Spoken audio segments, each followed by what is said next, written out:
One of the problems with postmodernism is that, and this is a big problem, like this is a fatal problem apart from the fact that it's incoherent and there's no value structure in it and it's fundamentally divisive and destructive.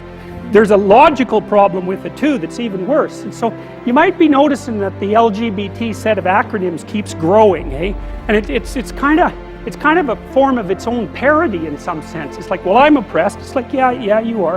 And well, I'm oppressed too. Yeah, you're also oppressed. And maybe I'm even oppressing you, being part of this other marginalized group, but at least we share our oppression. Well, I'm also oppressed. Well, so am I. I'm oppressed too. It's like, okay, so here's a problem. There's a big problem here. The problem is, it's true. You're oppressed, you're oppressed, you're oppressed, you're oppressed. God only knows why. Maybe you're too short, or you're not as beautiful as you could be, or you know, your grandparent was a serf, likely, because almost everybody's great-grandparent was. It's like, you know, and you're not as smart as you could be, and you have a sick relative, and you have your own physical problems, and it's like, frankly, you're a mess. And you're oppressed in every possible way, including your ancestry and your biology, and the entire sum of human history has conspired to produce victimized you with all your individual pathological problems. It's like, yes, true. Okay, but the problem is that it is true, and so if you take the oppressed, you have to fractionate them and fractionate them. It's like, you're a woman. Yeah, okay, well, I'm a black woman. Well, I'm a black woman who has 2 children. Well, I'm a black woman who has 2 children and one of them isn't very healthy. And then, well, I'm a Hispanic woman and I have a genius son who doesn't have any money so that he can't go to university. And, you know, I had a hell of a time getting across the border. It was really hard on me to get my citizenship. My husband is an alcoholic brute. It's like, well, yeah, that sucks too. And so, well, so let's fix all your oppression. And we'll take every single thing into account, and then we'll fix yours too. We'll take every single thing into account. It's like, no, you won't, because you can't. You can't. It is technically impossible. First of all, you can't even list all the ways that you're oppressed. Second, how are you going to weight them? Third, who's going to decide? And that's the bloody thing. Who's going to decide? That's the thing. Well, what's the answer in the West? It's like, in free markets, oh yeah, Christ will never be able to solve this problem. No one can solve it. What are we going to do about that? We're going to outsource it to the marketplace. You're going to take your sorry, pathetic being and you're going to try to offer me something that maybe I want.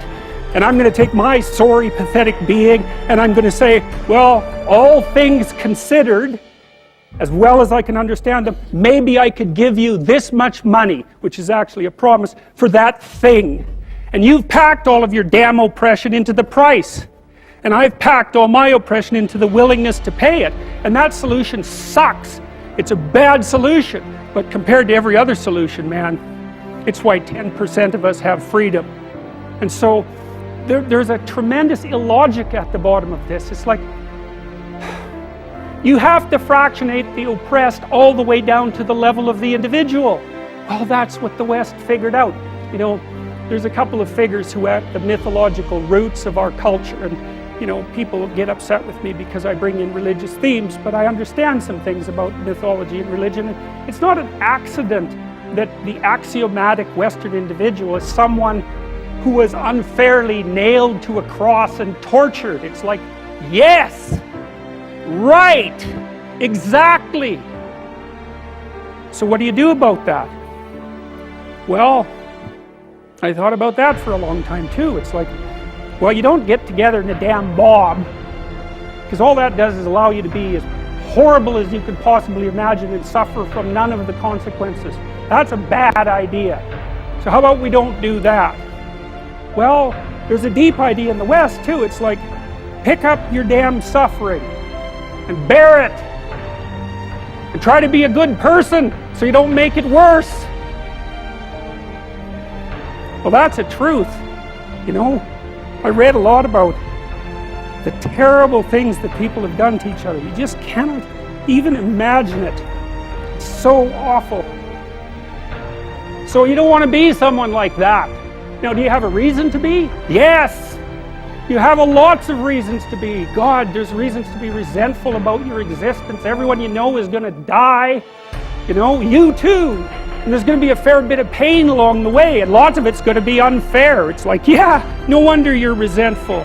It's like act it out and see what happens. You make everything you're complaining about infinitely worse. There's this idea that hell is a bottomless pit, and that's because no matter how bad it is, some stupid son of a bitch like you could figure out a way to make it a lot worse.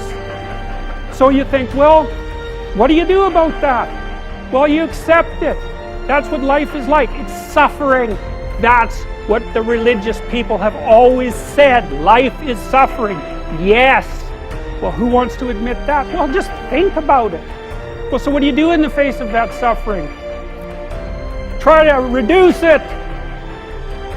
Start with yourself. What good are you? Get yourself together for Christ's sake, so that when your father dies, you're not whining away in a corner, and you can help plan the funeral, and you can stand up solidly so that people can rely on you. That's better. Don't be a damn victim. Of course you're a victim. Jesus, obviously. Put yourself together. And then maybe if you put yourself together, you know how to do that. You know what's wrong with you, if you'll admit it. You know there's a few things you could like polish up a little bit, that you might even be able to manage in your insufficient present condition. And so you might shine yourself up a little bit, and then your eyes will be a little more open, then you can shine yourself up a little bit more, and then maybe you could bring your family together instead of having them be the hateful, spiteful, neurotic, infighting batch that you're like doomed to spend Christmas with. So then you fix yourself up a little bit, kind of humbly, because, you know, God, you're a fixer-upper if there ever was one. And then you got to figure out, well, can you figure out how to make peace with your idiot brother? And probably not, because he's just as dumb as you, so how the hell are you going to manage that? And so then maybe you get somewhere that way, and your family's sort of functioning, and you find out, well, that kind of relieved a little bit of suffering, although it reduced the opportunities for spiteful revenge, and that's kind of a pain in the neck. And so then you get your family together a little bit, and you're a little clued in then, at least a bit, because you've done something difficult that's actually difficult. You're a little wiser, and so then maybe you could put a tentative finger out beyond the family and try to change some little thing without wrecking it. It's like, our society is complex, and we teach our students that they could just fix it. It's like, go fix a military helicopter and see how far you get with that. It's like, what are you going to do? You're like a chimp with a wrench. Whack! Oh, look, it's better. It's like, no, it's not better. Things are complicated, and to fix things is really hard. And you have to be like a golden tool to fix things, and you're not. So, and that's the other message of the West. It's like, how do you overcome the suffering of life? And I'm not saying it's only the message of the West. How do you overcome the suffering of life? Is be a better person. That's how you do it. Well, that's hard. It takes responsibility. And I think, you know, if you said to someone, you want to have a meaningful life? Everything you do matters. That's the definition of a meaningful life. But everything you do matters. You're going to have to carry that with you. Or do you want to just forget about the whole meaning thing, and then you don't have any responsibility, because who the hell cares? And you can wander through life doing whatever you want, gratifying impulsive desires for how useful that's going to be, and you're stuck in meaninglessness, but you don't have any responsibility. Which one do you want? Well, ask yourself, which one are you pursuing? And you'll find very rapidly that it isn't the majority of your soul that's pursuing the whole meaning thing, because, well, look what you have to do that. You have to take on the fact that life is suffering. You have to put yourself together in the face of that. Well, that's hard. Christ, it's amazing people can even do it. I'm stunned every day when I go outside, and it isn't a riot with everything burning. Because really, God, you talk to people, it's like, I knew this guy, he'd been in a motorcycle accident, and it really ruined him, and he was like a linesman, you know, working on the power, and he was working with someone who had Parkinson's disease, and they had complementary inadequacies, and so two of them could do the job of one person, and so they're out there fixing power lines in the freezing cold, despite the fact that one was 3/4 wrecked with a motorcycle accident and the other one had Parkinson's. It's like, that's how our civilization works. It's like, there's all these ruined people out there, they've got problems like you can't believe. Off they go to work and do things they don't even like, and look, the lights are on. My God, it's unbelievable. It's a miracle. It's a miracle. And we're so ungrateful. College students, the postmodern types, they're so ungrateful.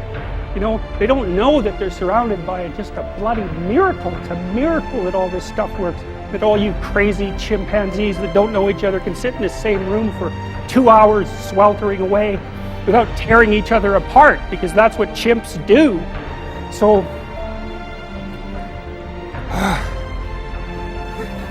anyways, so what happened? Well, I made some videos and I got to the bottom of some things, at least as far as I can tell, so I told you what the bottom is, and then I got this idea about what you might do about it, which isn't my idea. It's not my idea. It's an old idea. It's far older than Christianity. It's old. It's the oldest story of mankind. Get yourself together. Transcend your suffering. See if you can be some kind of hero. Make the suffering in the world less. Well, that's the way forward, as far as I can tell, if there is any way forward. And that's what's under assault by the postmodernists. So look out, because they know exactly what they're doing, and they know exactly why they're doing it. And that's what it looks like to me. So, that's it.